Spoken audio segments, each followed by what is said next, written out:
Welcome to Whores Talk Horror. We're not really whores. We just like wordplay. Hello, welcome to Whores Talk Horror. I'm Sharon. And I'm Melinda. And welcome to the second part of our Mike Flanagan discussion. If you missed the last episode, please go back and listen to it. In that episode, we discussed his films Absentia, Oculus, Hush, Ouija, Origin of Evil, and Before I Wake. Also, as we said at the beginning of our previous episode, warning, there will be spoilers. Because it's hard to talk about director's work in depth without really delving into the films, and, well, that ultimately leads to spoilers. Before we talk about our first movie for this episode, I do want to mention something that we talked about in last week's episode regarding the movie Hush. I mentioned that I thought Flanagan and his wife, Kate Siegel, she's also the star of Hush, wrote the script while staying in the Stanley Hotel. So I did a little research and I found an article from screendaily.com written by Jeremy Kay in which he interviews Flanagan. And he said, quote, "We wrote the first draft very quickly and the entire script was modeled after our own home. Once we finished that draft, we wanted to get out of that environment and give it one more pass with a different perspective. So we went to the Stanley Hotel in Colorado, the hotel that inspired Stephen King to write The Shining, and finished the script there. We even stayed in room 217, the room King stayed in on his visit.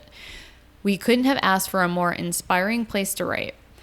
In that same interview, he also said about the writing process, "We live in Glendale, California, in a house with a lot of windows and glass." That's basically my worst nightmare of a house to live in. I was going to say, this is freaking me out right now. He said that we started by moving through our house and really learning about its strengths and weaknesses, and then began to walk through various scenarios of someone trying to break in. I'd look for ways into the house, and she'd think of ways to defend herself. Once we had a scenario that we both liked, we'd sit together and type it out. Dude, that's kind of like what we used to do as kids. That's a brilliant way to write it, which is, I think, why that movie is so good to me, because it does seem pretty realistic. Like you said, it's not just like someone running upstairs, you know, when they should be running out the front door. Like, you can tell that she's like going through different scenarios in her head. Like, okay, what do I have to do to survive? Right. And that shows they put work into it. You said that movie's so good to me. Sorry. No, it was grammatically correct at the time. That movie's so good to me. Well, you said that's why that movie is so good to me, but it is why. Oh, I got it. I'm just interpreting it a different way than how it was meant. Sorry. It works both ways. Anyways. Okay, Sharon, what's the first movie we're going to talk about? All right, so the next movie may be my favorite Flanagan movie, but I don't know. It's really so hard to decide, but we're going to be talking about Gerald's Game, released in 2017.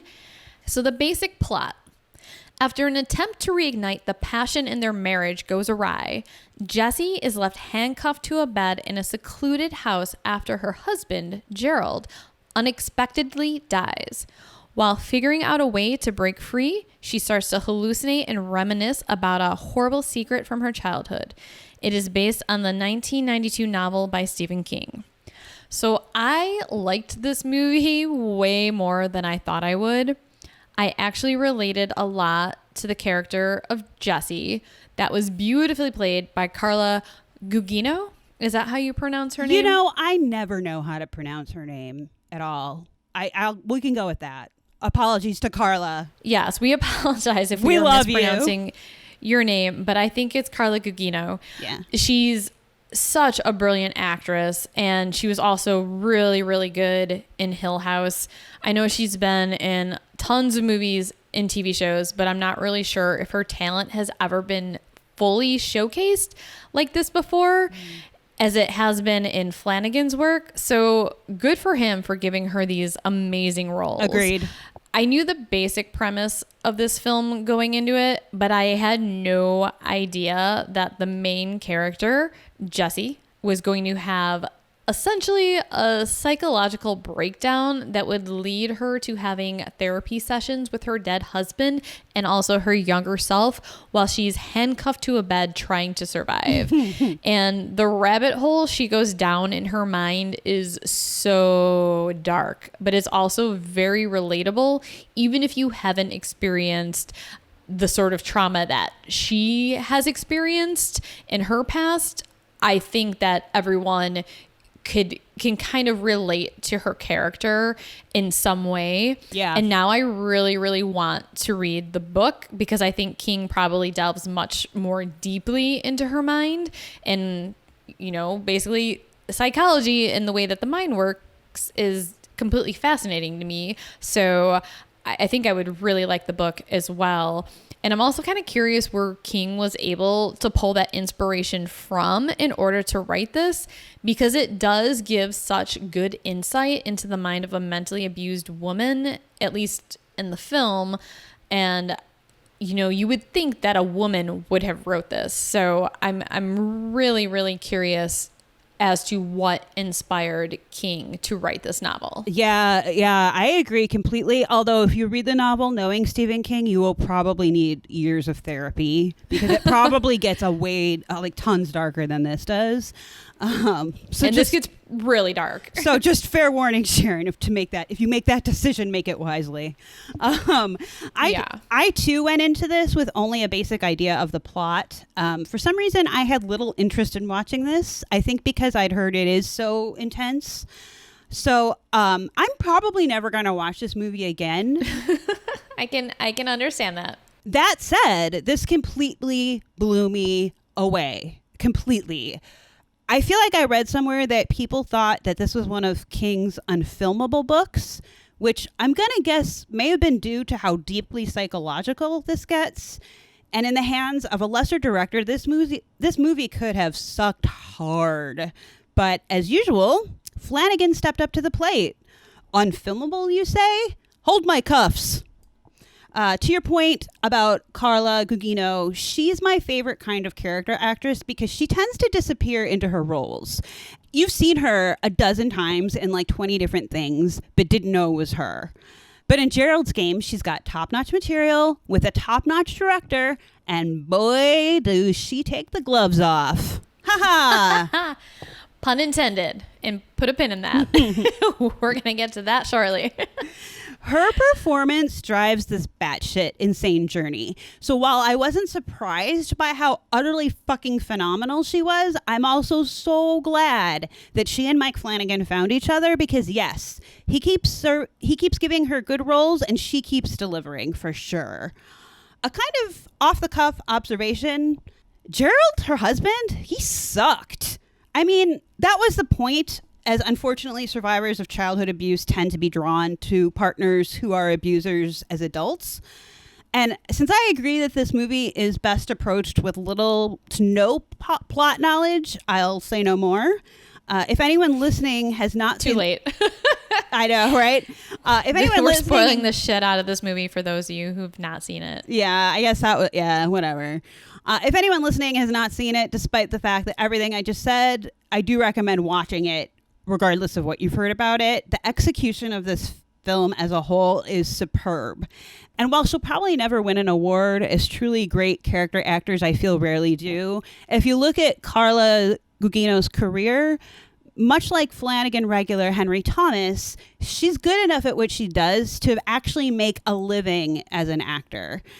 Maybe it's not always a blockbuster or even a movie you even knew existed, but she's constantly working and actually making a living doing it, which in Hollywood, and let's be honest, as a woman who's not a perky 24-year-old, is remarkable. And it's clearly due to her talent. Gerald's Game is essentially a whole bottle episode, really, for the most part. And it's riveting from start to finish. Now, can we just talk about the degloving scene?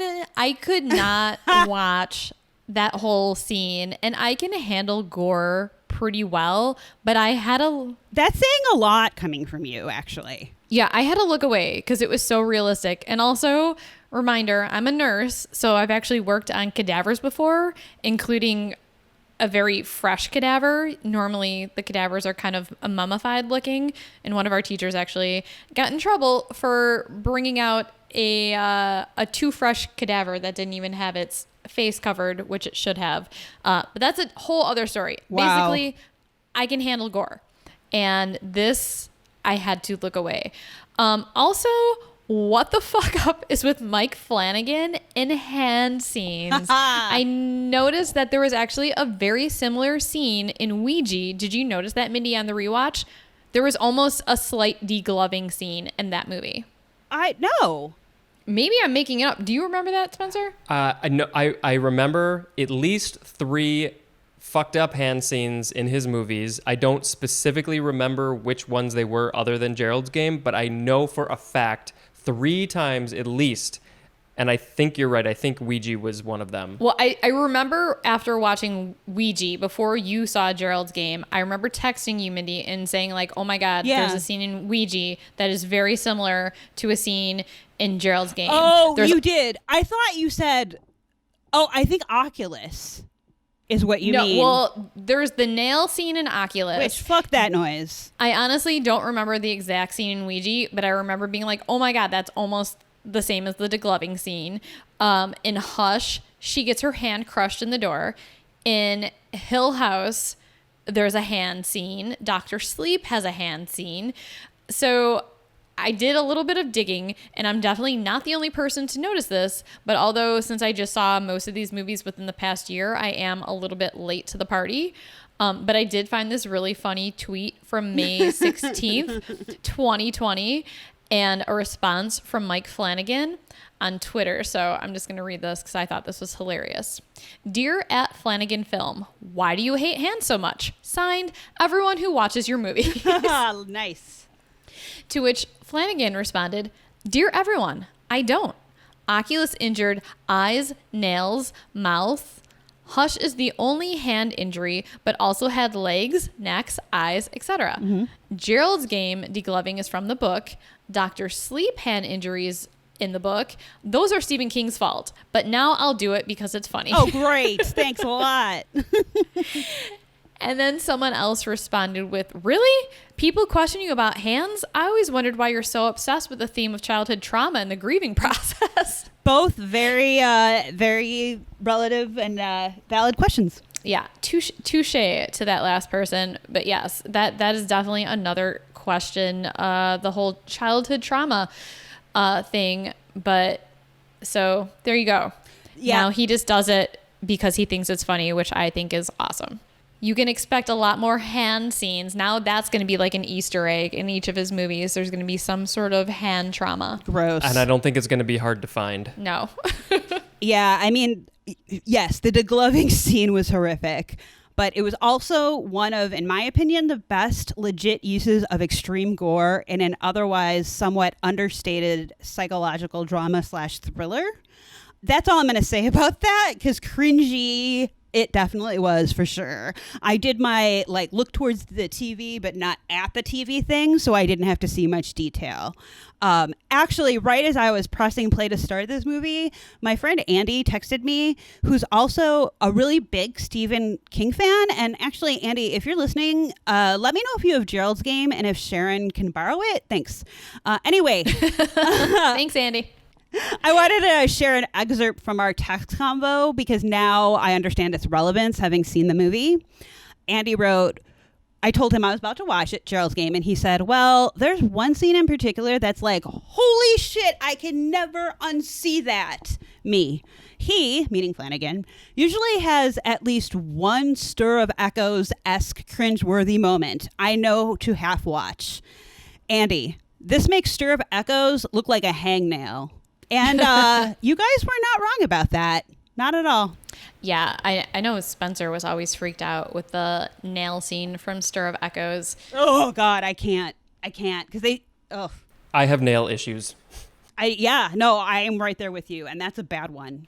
Now that I've actually had 2 toenails fall off because of running... I can deal slightly better with nail scenes. Oh, I am freaking out over here. When we were marathon training, I was like, oh man, I was like, this nail is going to come off like anytime now. And it like held on for like 2 months. Okay. And then it just like, but it was like literally like hanging on by like a thread for 2 months. Spencer, make her stop. Oh my God. Ugh. I can't make her do anything. All right. So just a little bit of trivia. The book Midnight Mass that Jesse throws at the dog in Gerald's game was written by Kate Siegel's character from Hush. Midnight Mass is also a new TV series written by Flanagan about, quote, an isolated island community that experiences miraculous events and frightening omens after the arrival of a charismatic, mysterious young priest. Ooh, that sounds right up our alley. But that's also really awesome. I didn't notice that. That's really cool. Is it going to be a young hot priest? It better be. Probably. And also, something that I did not think about, but someone wrote this in the trivia. At any time, Jessie could have asked Siri to call 911 for her without ever touching her phone. All iPhones have Siri enabled, especially for emergencies. But that would have made for a very short movie, and the book was written in 92, so why adapt the book to a screenplay just to do something like that? I mean, I guess if Flanagan wanted to piss off King even more than Kubrick did, he could have done that, which would have been kind of genius. That's hilarious. I hadn't even thought about that, but well, first of all, I rarely use Siri, so I guess it's good to know if I ever find myself in a situation. But I kind of also wonder, like, I know that I've had to like enable Siri for certain stuff. I don't want to try it out and call an ambulance to my house right now, but I don't know that well, anyway, small detail, moving on. Yeah, I also don't use Siri, but I'm going to say you probably have to preset your phone to do that. Yeah, I think so too. This next movie I've been just dying to talk about, so we can finally get to it. Another Stephen King adaptation. Sharon, what are we going to talk about? Dr. Sleep, which was released in 2019. I've covered this movie before in our 2019 horror movie roundup episode, so I'm not going to go into a ton of detail here, but this is Mindy's first time watching it, as she said, so I'm very curious to hear her thoughts on it. The plot: many years after traumatizing events at the Overlook Hotel, a now adult Dan Torrance must protect a young girl with similar powers from a cult known as the True Knot, who prey on children with the shinning to remain immortal. Love it. I may have mentioned some of these things before in our previous episode, but I don't really remember and didn't feel like listening to that whole episode to find out. So if I'm repeating myself, I do apologize. First, I just want to say that for me, reading the book actually really helped me understand the movie a lot better. And likewise, the movie helped me understand the book a lot better. So if you haven't read the book, you may not appreciate the movie as much, or you may be a little bit lost if you've only seen the movie. A particularly good example of this, at least for me personally, was the theater scene towards the beginning of the movie with Snakebite Andy. That part of the book made a lot more sense to me after watching the movie. And if I hadn't read the book and just saw that theater scene, I might have been just as confused by just watching the movie. If that makes any sense. Does that make sense, Mindy? Yeah. But I also don't really have perspective because I wasn't really confused when I read in the book. So like, I don't know how I would have felt like without that background knowledge, I guess. I also tune to I also kind of like zone out a lot when I'm reading. So or any time of the day anytime. Doing anything. Yeah, my focus is kind of limited. So that also may have something to do with it. But I definitely do recommend reading or listening to the audiobook to get a fuller picture of the story, because there are quite a lot of differences between the book and the movie. Mm-hmm. Even if you've already watched the movie, go back, read the book, listen to the audiobook if you can. I think they complement each other very well. Agreed. Also, I kind of want to practice harnessing Andy's gift. I don't want you to. I want to just be able to like whisper and be like, Spencer, you are going to get me more wine now. Okay. And then just, oh, see, there he goes into the kitchen. Hey, Spencer, don't forget Mindy's next after you refill Sharon's glass. Okay. And he's out the door, driving over there right now. I also want to mention the casting of the characters for young Danny, Wendy, Jack, and Dick Halloran. All fucking great. But as we've mentioned many times now, Flanagan does a great job casting his movies. Yeah, especially Halloran for me. It was like dead on. It was amazing. Exactly. He was so similar to Scatman Crothers, who is the actor in The Shining that played Dick Halloran. Like, phenomenal job. Yeah. Like the tone, the cadence, everything. It was amazing. And finally, the last point I'm going to bring up before I let Mindy take over and tell me all her thoughts on the film. I'm so impressed with Flanagan's adaptation of the script. He had such a hard job to try and please everyone who are fans of not only the Shining book, but also fans of the movies, both Kubrick's version and also the miniseries, but then also Stephen King himself.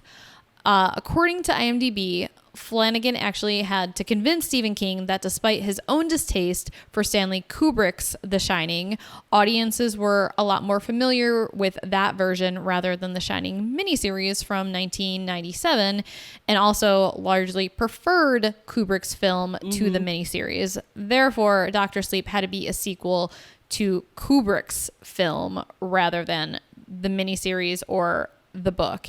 And I think he pulled it off rather successfully. And the characters that he chose to eliminate from the movie or to alter were all done in such a way that it didn't alter any of the main points of the story. And I know I said that this was the last thing, but one last thing I'm going to say is just a quote that I wrote down while rewatching Dr. Sleep, because I think it's so relevant to our time right now. Quote, "Our beliefs don't make us better people. Our actions make us better people." I know, totally sappy and kind of cliche, but I like when he said that during the movie, I was just like, oh, it's so true. It is. No, it is. And quite beautiful at that. All right, Mindy, please spill your guts. I've been dying to hear this. What did you think? I've been dying to talk about it. I too read the book, both the original book, The Shining, and Dr. Sleep. And while I enjoyed the book and loved the characters, it didn't really blow me away. But I really liked this movie and agree that Flanagan totally fucking nailed it, man. Like, from casting to set design, like, I agree he did such a fantastic job adapting a book that, frankly, I had no idea how it would or could even translate to film. But again, these talents are the reason we're talking about Mike Flanagan today. I also agree that the book and movie are sort of companions to one another. And I do really wonder what I would have thought had I not read the book and just watched the movie. So if anybody has done that, we would love to hear your thoughts. Ewan McGregor, I mean, I like him anyway, but he was exactly how I pictured Dan as I was reading the book. And even the town that he ends up in, his tiny studio apartment, the place is not in the Kubrick film. It was still all like exactly how I pictured while reading. Even that little train setup in the town square, it was just kind of crazy. Oh my God. But that said, there are some changes from the book that caught me off guard. The character of Billy Freeman, who's the first man to greet Dan as he randomly chooses his new hometown by just randomly getting off a bus. He's much older in the book. In the film, he's about the same age as Dan, and he's played by actor Cliff Curtis. Anyway, I still liked Billy a great deal in the movie, but we're going to come back to that in a second.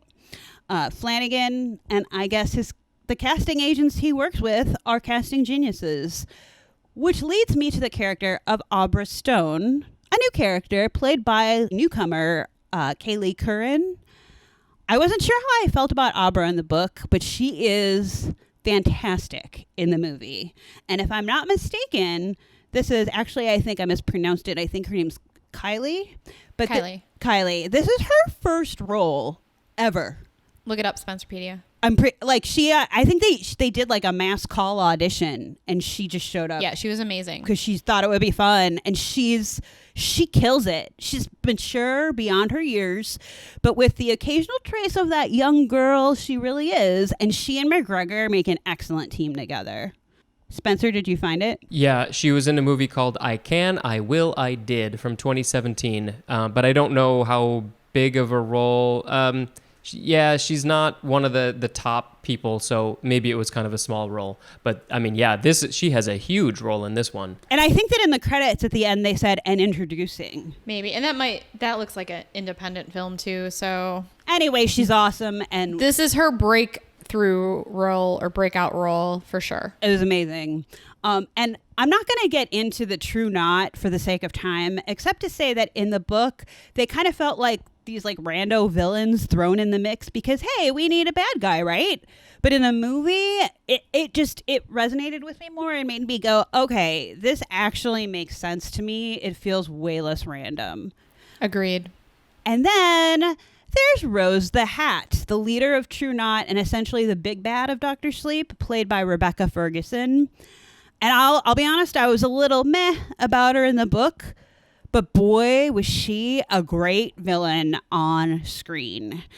When discussing Rose in his last podcast on the Left interview, Flanagan said, quote, Rebecca Ferguson approached the role of Rose with the thought that Rose thinks she is the hero of the story. She will do anything to protect her family, and in this case, they are under attack and fighting to survive. Dude, that's the best kind of villain, for sure. I have to talk about the ending.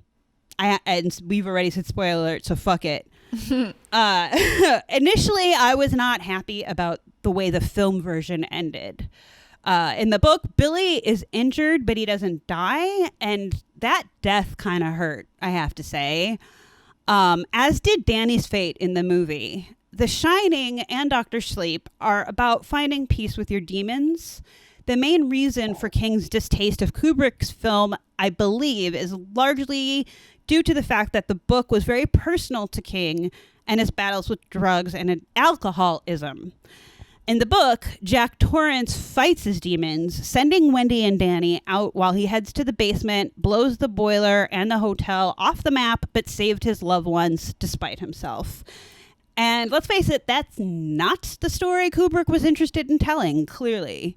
In the book of Dr. Sleep, Dan psychically returns to the Overlook for the big final showdown, while Flanagan actually takes us there in his film, and the results are truly stunning, for sure. I know that sounds cheesy, but they are.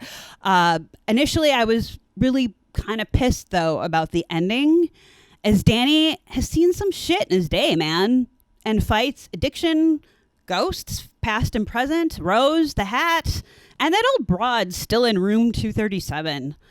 But he finds peace in the end, which works in the book, but for film, meh. I've come to think the film ending was actually quite genius and frankly, really beautiful. I felt this way while watching the film, even though at the time I was yelling at my TV and ugly crying. Because Flanagan gives Danny and Jack Torrance the ending they deserve. Closure. Dan fights the sins of the father and wins, stopping himself from hurting Abra, as Jack Torrance failed to do, specifically in the Kubrick version. And it's Dan who heads to the basement, knowing he's overcome by the Overlook, but he can end it. And by the time he saw his mother, I was a sobbing fucking mess. Beautiful. Yeah, I like the way that he took the ending, basically for what Jack did in the ending of the book, The Shining, and then passed the torch on to Dan Torres. 100 times yes. Now, we could do a whole episode on this film alone, focusing on only the Easter eggs Flanagan stuck in as winks to Kubrick, the book, and other works for King. So for any Dark Tower fans out there, pay attention. I've not even attempted to take on those novels, but apparently any gunslingers out there will find lots of fun winks to enjoy in Dr. Sleep. The only negative thing I have to say, really, is that I really fucking wish I'd seen this in the theaters. Wait. Can I interrupt you Yeah. and just say that I told you so? We went Shut to up. go see it in the theater. Shut up. And I invited you and said, Mindy, do you want to go see it in the theater? You're going to regret it if you don't see it in the theater. And you were like, dead on Mindy impersonation, by the way. Yeah, so I told you so. Anyways, go on. Shut up. Shut up. I actually have had quite a few chances, but then when you asked me there was something going on or there was, I don't know, whatever. No, there wasn't anything going on. You were just like, it's Sunday. I got work tomorrow. And I was like, so fucking what? I was like, this is like your only chance to see it in the theater. We found like one theater that was still showing the Dr. Sleep because it left theaters because it did not do great at the box office. So it left theaters pretty early. And I was like, I need to see this movie in the theater because I know I'll regret it. And you will too. And you were like, meh. I feel like it was late. It was a late showing or there was something that I was tired. Excuses. Yeah. And now you regret it. So just say you were right, Sharon. You could have just started. You could have just started with that. Like, just say you're right. I bow to you. I will always listen to you in Oh the my God. future. You All right. are the wise one. This is what I've learned. I will say, okay, Sharon, you were right. There you go. Yeah, but I will not say the rest. All right. Well, go on. to be fair, I have a great TV and I watch it in 4K, and that's something that I don't normally go on about, but holy shit, in this case it looked amazing. So there is that. I did watch it on a beautiful device. In closing, I listened to an interview with Flanagan this week where he talked about screening the film with King himself. Whoa. They'd correspond. Okay, so I didn't realize this, but during the filming of the movie, they had been corresponding via email, but never actually met. And when asked what he said to King when he met him, Flanagan said that he is such a fan, he literally doesn't remember. He remembers shaking Stephen King's hand, then nothing. Then the next thing he remembers is sitting next to King in the theater screening the movie, which I can relate to that because I either lose the ability to speak or word vomit all over someone that I'm geeking out over meeting. So having said that, though, I think Flanagan's got me beat on the like fan freak out meter.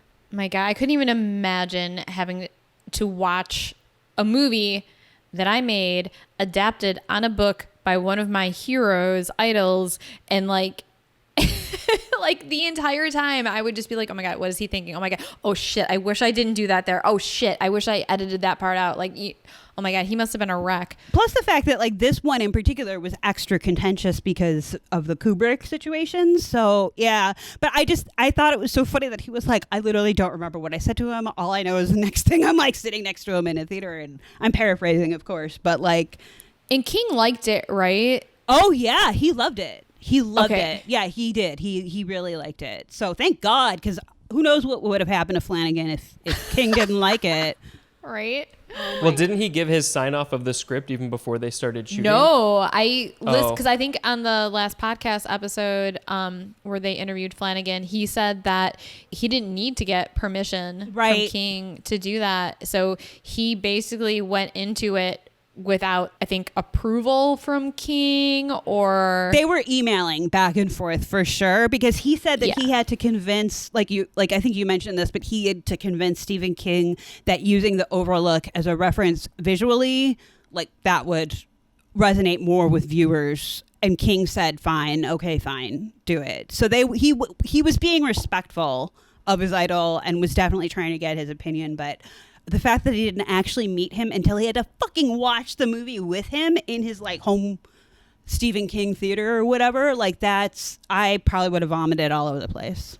And he gave King the ending that King wished Kubrick would have done. Right. I think that yeah. And that's why I was the sobbing mess at the end, because I was like, closure. Yeah.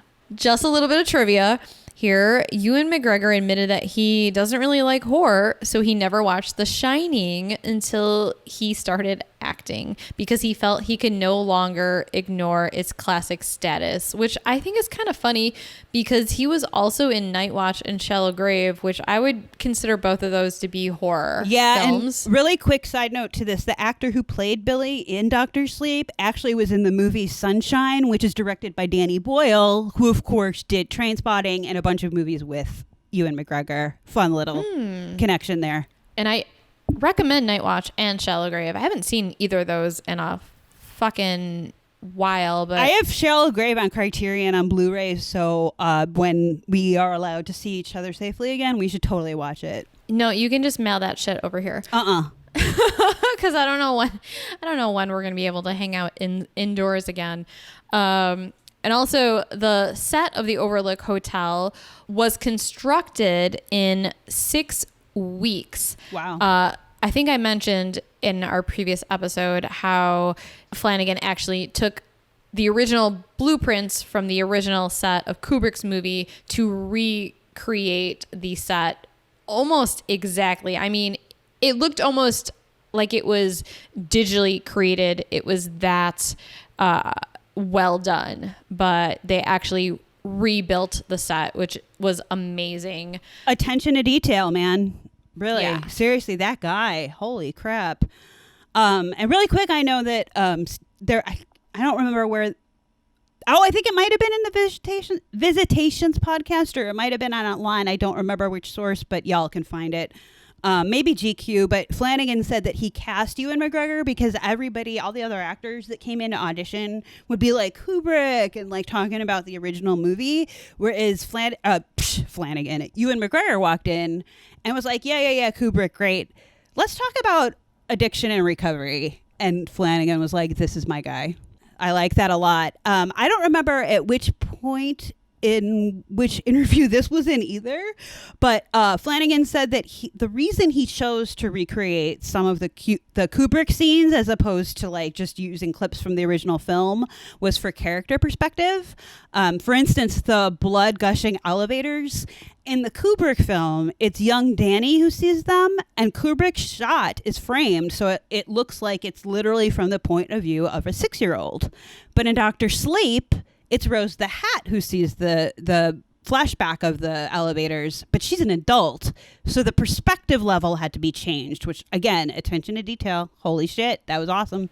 Yeah, I wouldn't have even have thought of that. Totally. A much lazier director would have just used the original footage rather than trying to, spending 6 weeks tracking down blueprints, recreating these sets, and like even like little details I read about like matching the paint colors and everything like that. It's incredible. It really is. And the first time we see young Danny, on his big wheel rolling through the halls, I legit thought that was just taken from the movie. The original movie. It wasn't, but I at first thought it was until he stops and turns around and you're like, oh, that's totally not the original Danny. But yeah, impressive as hell for sure. Yeah, I think we said this before. There were only 2 shots that were actually reused from the original movie, and they were 2 exterior mountain shots, basically, that of he the had car driving. Yeah, the car driving, and then I think it was the one over like the water with the island and the river, lake, or whatever it is. Yeah. And then they were just digitally changed. I think they added snow and changed the color and stuff. So yeah. And when we rewatched it recently, I was looking out for them, and I never would have guessed that those were reused. I mean, they just looked so good. In contrast, while I watched it, I was like, wait a minute, that's bullshit. He didn't actually pull any clips from the Kubrick film because of that reason, because he altered it a bit or whatever. But yeah, I was like, to find that out, I was like, wow, this guy's amazing. Yeah, and I recommend we actually purchased the director's cut of Dr. Sleep, so I would recommend watching that. It's not too different from Okay. when we saw it in the theater. There was definitely some extended scenes with, I think, the little girl in the beginning of the movie. Right. That scene was extended, and then also the scene with Jacob Tremblay, Yeah. the baseball boy, was extended, and it was a little more violent Yeah. and gruesome. Yeah, I think the majority of the difference, or maybe the whole difference, is just extended scenes. They added more exposition and just more story. And so if you've already seen the movie, you might not automatically recognize it because I don't think there's any new scenes or new material necessarily. They're just longer scenes. Which bring in more of the story from the book. So you just get a fuller view of the whole thing. And it's like a good half hour longer or something. It's extensive. And you actually emailed me a link of the differences between the director's cut and the theatrical release cut. So we can post that in our episode description. So for those of you who have seen Dr. Sleep, if you are interested in watching or purchasing the director's cut, you can see what exactly the differences are, see if it's worth your time to watch that. Spencer actually answered a question I had about the director's cut were there any scenes that we didn't see? And it sounds like there wasn't. So Not that I can remember. Yeah, I don't think there were. I have to say, though, that, and I credit Flanagan with this, is that the scene with Jacob Tremblay in the book is horrifying. And it is in the movie, too, but I feel like Flanagan finds a way to show really horrifying things like that, with the exception of Gerald's Game, obviously. And he shoots it in a way that it's still horrifying, but it's not like I don't know how to describe what I'm saying, but it's not like we're watching Jacob Tremblay as the human be tortured. It's the character, and the horror still comes along without being like, oh my god, did they actually hurt that kid? Do you know what I mean? Like, there's certain movies where you're like, wait, that looks like that kid endured shit. I know people said that about The Exorcist with Linda Blair. Yeah. No, it's funny that you bring that up, though, because in the director's cut, it is a little bit more graphic. And honestly, I don't think they show much more visibly, like as far as, gore wise, but just like the pain and anguish that he's showing. The scenes definitely more drawn out. And Okay. I did remember reading some trivia that was the hardest scene that Flanagan said he'd ever had to shoot. Oh, yeah. And that all the other actors were so convinced by Tremblay's performance that they were like horrified and freaked out and like felt really, really bad about it. Like everyone was kind of like traumatized. And then as soon as they called cut, Jacob Tremblay just kind of like hopped up and like started like laughing or whatever, and like walked over to his dad and like grabbed a snack from like food services. I love shit like that. I do too. And everyone was just like, are you fucking kidding me? Like everyone else is like traumatized, and the kid's just like acting. The one who's going through it is like, whatever. Well, and that is, I think, what I was trying to say is that, like, in the cut that I saw, which is just like the regular cut, to me, that was the most uncomfortable, is seeing his anguish. And I knew logically that they weren't actually hurting him, but like the fact that horror, it comes through so clearly, it's genius on the actor's part, but also obviously on Flanagan's part. Okay, ladies and gentlemen, now we get to the big one, at least for me. Sharon, where are we going next? The Haunting of Hill House, released on Netflix in October of 2018. This is a 10-episode miniseries. It stars all of Flanagan's usual suspects: Henry Thomas, Kate Siegel, Carla Gugino, Lulu Wilson, Elizabeth Reeser, and Annabeth Gish, to name a few. I'm sure there's a few others that I'm missing here. Kate Siegel and Flanagan have worked on so many horror movies together that I kind of think of them as like the less rock and roll version of Robin Sherry Moon Zombie. Oh, I like that comparison. Yeah. Oh, well, thank you. But yeah, I mean, it's kind of true. You know, they're like this perfect couple that just like is able to just create. Stop talking, because you're gonna jinx them, and I don't want that to happen. So, let's. Okay. All right, here. They're awesome. They're awesome. I'm knocking on wood. I broke any curses that I started to create. All right. So basic plot of this comes from IMDb. It explores a group of siblings who, as children, grew up in what would go on to become the most famous haunted house in the country. Now adults and forced back together in the face of tragedy, the family must finally confront the ghosts of their past, some of which still lurk in their minds, while others may actually be stalking the shadows of Hill House. So I wanted to rewatch the entire series before we did this episode, and I'm so glad I did, because it usually takes me like 2 watches to like fully absorb something and just like really remember all the little details. And this miniseries, I can honestly probably watch this a 3rd time and gain even more information that I did the first 2 times I watched this, because there's just so much to take in.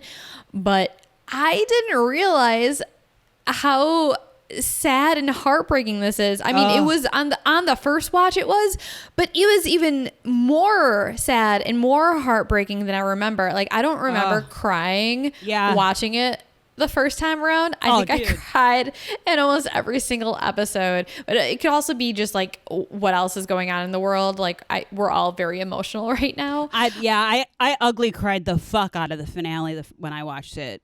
Like, ugly cried. Yeah, I totally did the first time around. Oh my God. Like, just like the scene in the funeral home. I mean, that whole, or I should say the entire episode that takes place in the funeral home. That one was just so tragic. And actually, I'm going to talk about that one just a little bit more in a minute. But, you know, as usual, every actor in this miniseries, no matter how minor, is fucking great. Right. And there was an Easter egg that somehow I did not catch first God. time around. The scene of young Luke and Steven in the clubhouse, and there's an E.T. lunchbox with Elliot on it. And Elliot, of course, being played by Henry Thomas, who is one of the main stars of The Haunting of Hill House and also in E.T. So that was like a fun little nod. I'm like, how did I not notice this the first time around? I don't know how you didn't either, because I actually thought it was pretty prominent. I saw it right away. But that said, there is a lot to watch for in this 10-hour film, as Flanagan likes to refer to it. So you were probably looking at lots of stuff trying to find all sorts of Easter eggs. Who knows? Well, there's also like a cute little kid with big old like Coke bottle glasses. Oh, right. Yes, that's true. And that steals the scene every time. I love Seriously. that kid. I love that kid. He was adorable. So yeah.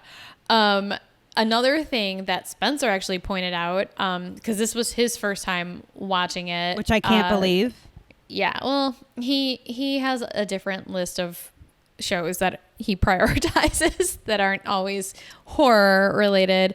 But in episode 6, which actually might be my favorite episode of the series, when the family gathers at the funeral home, the entire episode is shot with very few cuts. Yeah. And most of the scenes are extremely long takes, or at least made to look like extremely long takes. So I did a little research after he brought that up. And indeed, the first 15 minutes and 38 seconds of episode 6, not including the beginning 1 minute and 20 second opening credits, were done in one straight take. Nice. No edits, no cuts. And the entire episode is actually comprised of 5 of these long takes, the longest being the third take, or the third sequence, I should say, which is over 17 minutes long. Damn. And production was shut down for 6 weeks due to detailed rehearsals to accomplish this. So that, once again, like, amazing. He took on so much more than he needed to take on just to make one episode in this series. So that he's just, like, it just blows my mind. I kind of get to that a little bit later, but I mean, he does it because he truly cares about the content, like, you know, the source content. He wants to do it right. Like I said, attention to detail, baby. Oh my God. But it's impressive for sure. And then there's also these great monologues that many of the characters give throughout the show that just propel the story further, and you gain so much more insight into the characters without having to go through like a lot more episodes to get their backstory, and all the monologues are just so great. Well, as we've established, Flanagan he's a decent screenwriter, to say the least. Whatever. No, he's awesome. He's fantastic. But additionally, I have to point out that large portions of the monologue specifically, but some of the character dialogue and even the voiceovers were taken from, dare I say, an even better writer than Flanagan. Shirley Jackson, of course, the writer of the book, The Haunting of Hill House. He did pull a lot of the actual verbiage and prose from the book and wove it into his dialogue, but it was masterful. I agree. So wait, since I have not read Shirley Jackson's book, yeah, is there like, so Carla Gugino's character, is she in the book? So no. Because her monologue was phenomenal. So that was all Flanagan. That was not Shirley Jackson. No, some of the character names and traits are translated into the characters from the film. If you listen to our show with even a casual regularity, or if you've only listened to one episode, you're most likely aware of my fandom for the literary work of author Shirley Jackson, and in particular the book The Haunting of Hill House. Likewise, as discussion of one naturally mentions the other, you've heard my soapbox speech about how the 1963 film adaptation of Jackson's novel, simply called The Haunting, and directed by legendary director Robert Wise, is a cinematic work of art, technically innovative and mind-bogglingly faithful to the novel's source material. I'll come right out and say that I enjoyed Flanagan's Netflix series. To be honest, The Haunting of Hill House, Netflix style, was, for me, my turning point. Mike Flanagan went from, oh, yeah, that guy who did that one good Ouija movie, to, well, shit, this guy knows what the fuck he's doing, and he has done his damn homework. It totally shows. Hold up, you may say. We know you hate remakes, Mindy. We've heard you bitch about that 1999 remake of The Haunting, what, like every episode? Okay, well, I do hate remakes.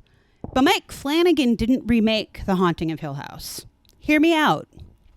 With Hill House, Mike Flanagan did what great artists strive to do. He took inspiration from, I'll argue, two phenomenal masterpieces, Jackson's novel and Robert Wise's film adaptation, and so inspired, created something equally resonant and moving and frightening, and as fantastic as his predecessors did before him. He created something new, completely new, yet very closely tied to both the novel and Wise's film. It's not quite an adaptation.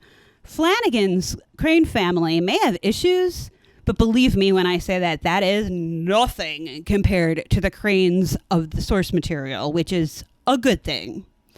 In an interview with denofgeek.com, Flanagan said this about being offered the chance to adapt Hill House into a 10-part series. Quote, Amblin Partners first approached me about the show and they said, we want to adapt The Haunting of Hill House for television.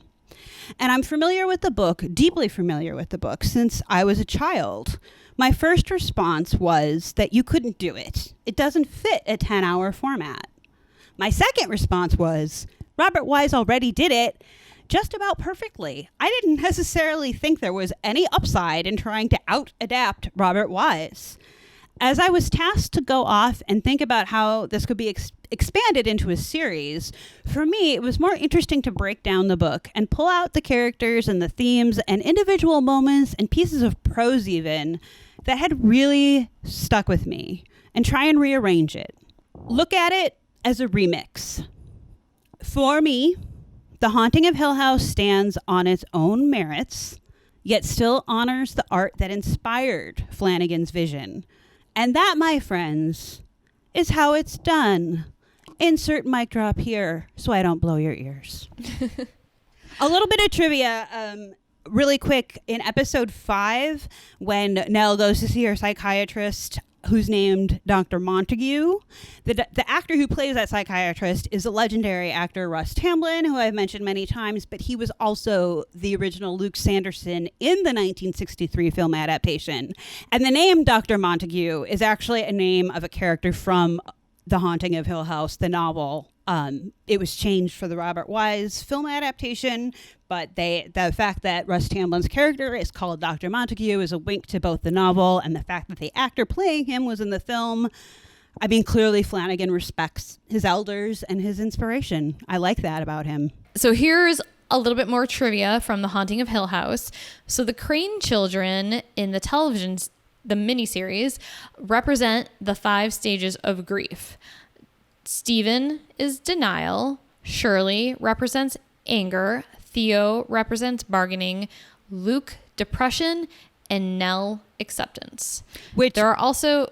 Oh, go ahead. Sorry, I was just going to say that I never would have really picked up on that, I don't think. No, that's like hidden symbolism with the show that like knowing it now, you can be like, oh yeah, that all makes sense. But it's not something that your average viewer would pick up. Just by watching it. The whole time I was watching it, I was like, you know what this reminds me of?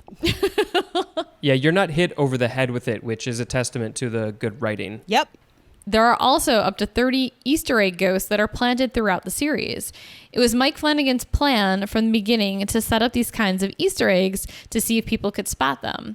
While working on the primary prosthetic makeups for the show each day, the makeup team would also produce up to 4 of the hidden ghosts as well for Flanagan to pepper into the shadows.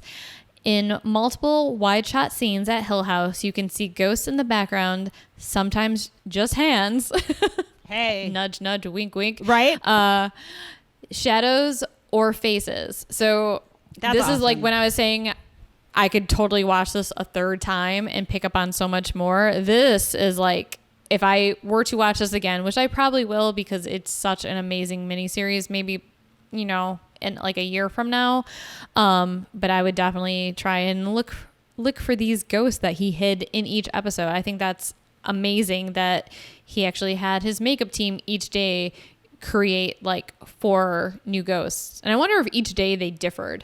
Well, I have to say that, like, watching it, I had heard that, and it was, I initially, when I first watched the series, I literally tried to, like, look for them, and let me tell you, that shit was exhausting. I gave up. I gave up and just focused on the story. If you are a fan of cinema and you know the Robert Wise film, there are more than just ghosts that are Easter eggs in this series, which also makes it even more impressive, in my opinion.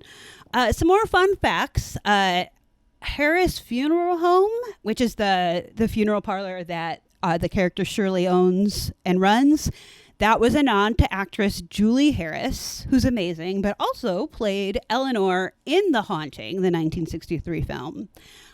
Luke's treatment center is called the Sanderson Clinic. Sanderson is Luke's last name in both the Shirley Jackson novel and the 1963 Robert Wise film. I think I can easily say in closing, this was how we should move forward in film, especially with horror. If you're going to remake something, bring something to the table. Show us something new. And like Flanagan, he blew me away with this. He really did. And I went in expecting to hate it, and I loved it. I really did. Agreed. Just a couple of things. You guys talked a lot about how he wrote the series, and while he did do, it seems like the vast majority of the writing, I do want to mention that there were a few other writers that did help him out on this.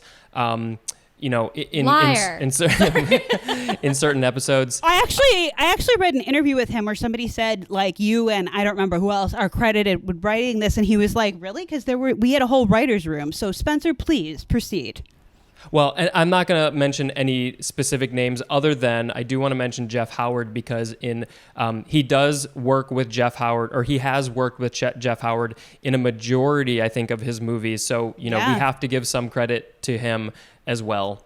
And then before I forget, I looked up who the editor was on all of his movies, and he is his own editor. I think he's edited every single one of his movies. All right. That's very impressive. And thank you for... Yes. He is talented as he is. I appreciate you bringing up the fact that he has other people helping him with his writing. He is talented, but it's not a one-man show. We have to give props where props are due. Yeah, exactly. And I like that he edits his own stuff because nobody knows the content better than the person who wrote and directed it. And while he's probably exhausted half the time, I think that's why his movies and miniseries, why he makes good work, because he really pays it. I don't have any attention to detail now that I'm like thinking about all the stuff he's done to pull up Kubrick's blueprints. Are you effing kidding me? Like, wow. This is why we're talking about him. He's a really impressive guy and he's very talented. Or even to take on the challenges that he like. Oh, yeah. I mean, that's why I read that quote where he was like, and I also kind of appreciated the fact that he was like, Robert Wise already did it. And because I've said that for years. So thank you, Flanagan, for backing me up. But yeah, I would be intimidated as fuck to take that on. And the fact that he did it and then was like, you know what? No, I'm not going to remake it. I'm going to redo it in a different way. I'm going to remix it. I like it. That's smart. And he can hold his own. Like he's not replacing Kubrick. He's not replacing Wise. He has his own place in cinematic history and his own visions, his own voice. And that's exactly why we're talking about him. Spencer, did you? Yeah, just on the same note of the writers, I have to point out again with the editors, I'm sure he's got a team of at least 2 or 3 other people helping him out with editing. Liar! You know, I'm sorry. As an editor, I know that there are assistant editors and assistant editors and all that. So, I think even in the Visitations interview, he said, I was just in the editing room working on whatever he was working on. And I think that, he was probably working with somebody else. Anyway. It takes a village. Spencer, rant over.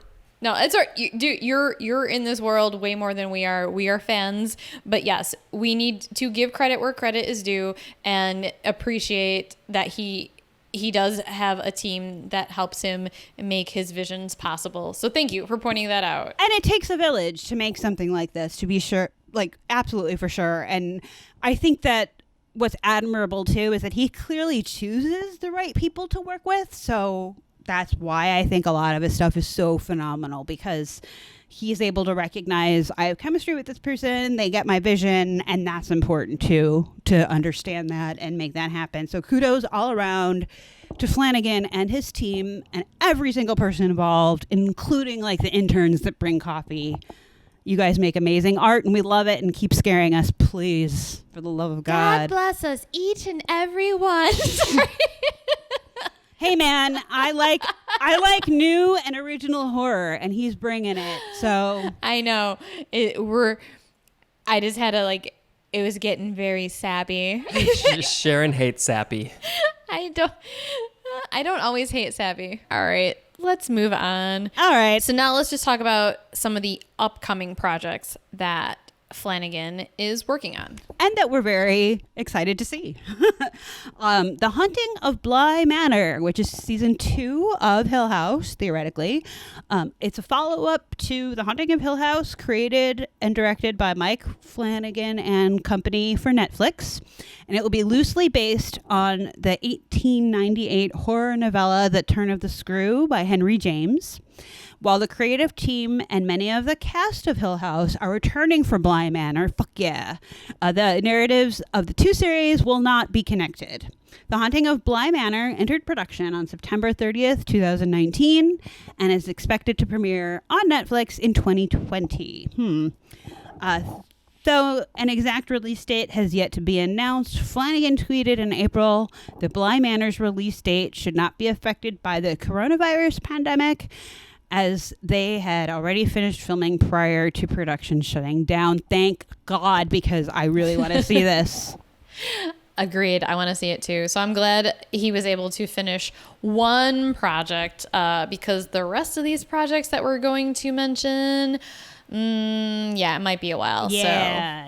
And I do want to point out that there are already 2 films based on that horror novella. Yeah, there are. The Innocence. The Turning, which came out this year, which we haven't seen, and The Innocence from the 60s? 1960. Yes. Something. Yeah, so it'll be interesting to see what he does differently. And it's funny because The Innocence came out around The Haunting, and it stars Deborah Kerr, and it's also a fantastic movie. So this is like the second time that he's going to be remixing a story that's very famous and has already been brilliantly done, and I have no doubt that he's going to kill it. He's going to be great. Yeah, I'm excited for that. Me too. So next up, we have Midnight Mass, which we talked about a little bit earlier. Flanagan will direct and serve as the executive producer on this TV show, set to take place over 7 episodes. Once again, it's about an isolated island community that experiences miraculous events and frightening omens after the arrival of a charismatic, mysterious, hot young priest. Thank you for adding that. I had to. I couldn't resist. Character names and descriptions are not being revealed, but we do know that Henry Thomas, Yes. Kate Siegel, and Annabeth Gish, as well as other Flanagan favorites, will be in this series. Shooting for the show, however, was supposed to begin this last spring, but due to COVID, that did not happen. And this is according to a February 2020 article on Deadline by Denise Petsky. And I honestly couldn't really find much more recent information on this. So this is put on the back burner. Until who knows, indefinitely. Yeah, right. Who knows when all this is going to end. Mindy, Fuck what's you. next? Fuck you, coronavirus. What's next is the Midnight Club. According to a slashfilm.com article, the Midnight Club is in development, clearly. It will be a new series that Flanagan is adapting from the 1994 Christopher Pike horror novel for Netflix. Fuck yes. He has stated that he is a longtime fan of the world of Christopher Pike. In a Variety interview, Flanagan said, quote, I began brainstorming an adaptation of The Midnight Club as a teenager. So this is a dream come true. God damn it, I love him. He also said, quote, we will be incorporating a lot of his books into this series. So whatever your favorite Pike book is, there's a chance it'll be part of the show, unquote. After Midnight Mass resumes filming, Flanagan will likely begin work on Midnight Club soon after. And that's so fucking awesome. I knew that they were making the Pike story into a miniseries. I did not know Flanagan was the one behind it. I think I'm going to freak out. Anyway, Sharon? Well, I think it's just a movie, right? Wait, is it a miniseries? It says it's a series. Oh, it does say it's a series. Oh, yep. We read those books when we were young. I loved those books. I'm sorry. And I did not, like, with him behind it, oh my God, I'm freaking out right now. Anyway, what's coming up, Sharon? What's next? All right. So the last one that I have is Halloran, which prior to the release of Dr. Sleep, Warner Brothers had enough confidence in the film that they hired Mike Flanagan to script a sequel focusing on the character Dick Halloran with the working title Halloran, following the disappointing box office performance of Dr. Sleep, which I'm like, that kind of pisses me off because I would love this movie, and if it doesn't happen because of the box office performance of Dr. Sleep, which should have made a lot more money because it's an amazing horror film, whatever. The project's basically unclear at this point whether it's going to happen. I mean, it's also unclear whether it's going to happen because there's a fucking pandemic. So yeah, we don't really know, but according to Den of Geek, whether the potential movie, which is under the working title Halloran, is a prequel focused on a younger Dick or something else entirely is anyone's guess. It's not even clear if the movie is still happening at all. That's disappointing. It's very disappointing, and I would love to see a backstory because, right? Dick Halloran, he talked a lot in Dr. Sleep and also The Shining about his past with his father and his grandmother, and I think it would be a really fascinating story. And I would love to see what Flanagan did with that, what he would create with that. You know what? Yes. Nature is crying at your news upon hearing that because it is now raining very hard outside. Oh, finally. It's supposed to thunderstorm all day today, and I was looking forward to it so we could just stay in and watch horror movies and, be all like cozy while it storms outside, and it has yet to rain today because weathermen cannot predict a fucking fart. Mother Nature don't give a shit. But yeah, that's all I have.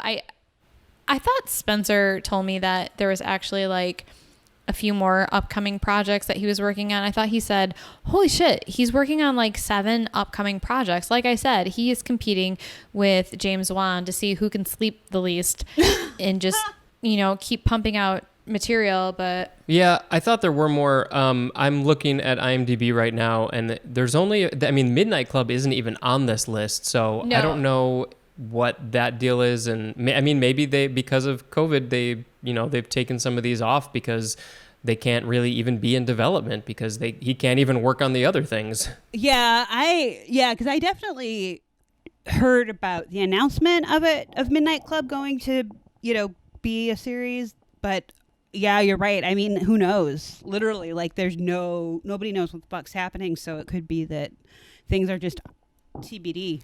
Well, I'm guessing after, he totally finishes with post-production on The Haunting of Bly Manor, he's probably just going to pump out like 50 new scripts. I'm sorry, I don't mean to be selfish, but I'm so glad they finished filming that before the pandemic because I really want to see that. And I'm like, oh my God, we're going to get new Mike Flanagan content maybe before the pandemic's over, maybe. So that would be, I love it. Give us more, man. Give us more. So now that we have just covered all of Flanagan's major work over the last 2 episodes, we need to talk about our favorites. Mindy, do you have one piece of work from him that really stands out above all the rest? I do, and this is going to surprise you probably, but honestly, I have a soft spot for Absentia. Maybe it's because it reminds me of other pieces like Primer, or I totally didn't bring this up, but the French show, not the terrible American attempt at a remake, but The Returned, which Sharon and I both watched. It also makes terrifying use, I should specify, of a creepy tunnel, just like Absentia does. But as a first outing for Flanagan, I think it's a pretty solid movie, and I really respect that. Plus, it totally creeps me out because I hate tunnels like that. Obviously, I'm a huge fan of what he did with Hill House, but I kind of took that out of the running because it seemed like an obvious answer for me. I totally thought you were going to say Hill House, so you're right. I also love, obviously, Dr. Sleep, even now that we researched it, and I really admire Flanagan's attention to detail with what he did. But again, I'm trying to think out of the box a little bit. Although I've come to overall respect all of Mike Flanagan's work even more than I did before recording this, and I'm so glad I got to rewatch like Oculus and everything because I kind of really love those movies a lot more now. But Absentia just stands out to me. I also really don't like creepy crawlies of any kind, and like literally just thinking about that thing in Absentia and the sound, because I know we talked a lot about the sound design, and the sound in particular is literally making my skin crawl right now, so I'm going to stop talking about it. But clearly that movie has a lasting effect and it stuck with me, and I think that's really impressive, especially since it's his first film, so that's my answer. Boom. Sharon, how about you? Well, now my answer seems boring. But I'm kind of glad you said Absentia because I thought we would both be talking about Hill House because that is what I'm going to say is my favorite work by him. Although I probably would not have said that before I rewatched it, but after rewatching it, I definitely think it's my favorite. I just think it was so original and different from the Robert Wise movie, The Haunting. I'm assuming it's different from the book in many, many ways, which, basically that's just based on what I've heard Mindy say about the book because I have not read it. It's on the list, though. I will get to it one day. But he did give homage to the originals while keeping things fresh and current. He had tons of Easter eggs throughout the the miniseries, although you did refer to it as a 10-hour movie. He did, actually. So I just kind of took that and ran with it. Thanks, Mike Flanagan. Well, we'll just say it is a 10-hour movie. But he had a bunch of Easter eggs throughout it for diehard fans. His casting choices, total perfection. And you really care about each and every character despite the flaws that they have, which is kind of hard to do. Because usually when you're watching a movie, there's like one character that you're just like, meh, Like, I don't like them. But I really felt an emotional connection with all the main characters of the show. The sets, I mean, fucking gorgeous, beautiful. Yeah. It was terrifying because Flanagan knows how to build tension and keeps building it, as you know, we discussed previously in this episode and last week's episode. And sometimes he'll keep that tension going throughout an entire 1 hour episode, just using like mood, facial expressions, lighting, even silence sometimes to keep you engaged until the terrifying reveal. I mean, honestly, I can just go on and on. We already went on and on about how much we love Hill House. But there's just certain things that you watch that make you feel like home. Mm-hmm. And for me, Twin Peaks is one of those shows. The original Black Christmas, House of a Thousand Corpses, like all those things just feel like home to me. And they just, I don't know, it's hard to describe, but they just make me feel comforted. And to me, Hill House also does this. So well done, Mike Flanagan. Also, Mike Flanagan, if you are listening, we hoped you enjoyed our episodes about you and your work. As you can tell, we're huge fans. If you did listen, you don't need to reach out to us and let us know. But if you listened and enjoyed our episodes, just put a horrifying hand scene in your next movie. Oh, come on. So that we know that you listened and liked our episodes. That's kind of cheating because I'm willing to bet that's going to happen in his next movie. I know. But all joking aside, we would love to interview you one day. So we'll have our Spencer contact your Spencer. Everybody needs a Spencer. They kind of do. You're very useful. All right. So that is all we're going to say about Mike Flanagan. Well, there might be a little bit more, but we're basically wrapping up the episode here. We did want to give our condolences to one of our listeners, Jim. His mom just passed away recently. If you're an avid listener, you may have heard Jim's story about his mom that he wrote into us. It was a story about how his mom went to high school with Ted Bundy and was actually friends with him and was in love with him way before he became one of the most notorious serial killers in the US, though. But we just wanted to say that we are so sorry for your loss, and we are thinking of you and your family. And as Jim wrote to us, he hopes that his mom will not be getting any visits from Teddy, which is what she used to call him. But we do hope that you guys are doing okay. We do. Our condolences, Jim, but thank you for getting in touch. And we're so sorry to hear about your loss. We hope you're doing well. Yeah, I will chime in here. We are very sorry to hear about your loss. That is never easy. But I am glad that we got to learn a little bit more about you and your family and your mom and this incredible story. So yes, our hearts go out to you. Very much. So I think this is a good place to leave off. We will have links in the episode description to all of the articles that we used for our research, as well as the link to Flanagan's short film, Oculus Chapter 3, The Man with the Plan. A link to the article discussing the differences between the original and director's cut of Dr. Sleep will also include a list of the other podcasts that Flanagan has been on if you want to listen to those interviews. You can write to us and tell us what your favorite Flanagan film is. Also, if you have any ghost stories, scary stories, Deke-loving stories, or if you grew up in a haunted house or would like to share your stories with us, we would love to hear what happened. If you have the shine and can see and feel things, we would very, very much like to hear about that too. So shoot us an email with your stories at horrorstalkhorror@gmail.com. If you're able to, please subscribe to our Patreon if you want to have early access to episodes, hear exclusive episodes, or see exclusive posts and receive cool shit. I mean, gifts. No literal shit will be sent to you. Right. Oh, and speaking of Patreon, we want to give a big thank you to Cody, our newest Patreon subscriber. Woo-hoo! Woo! Thank you, Cody. Thank you, Cody. Lastly, we hope you are all staying safe and healthy. Please be kind to each other, help each other out. And as always, thanks for getting creepy with us.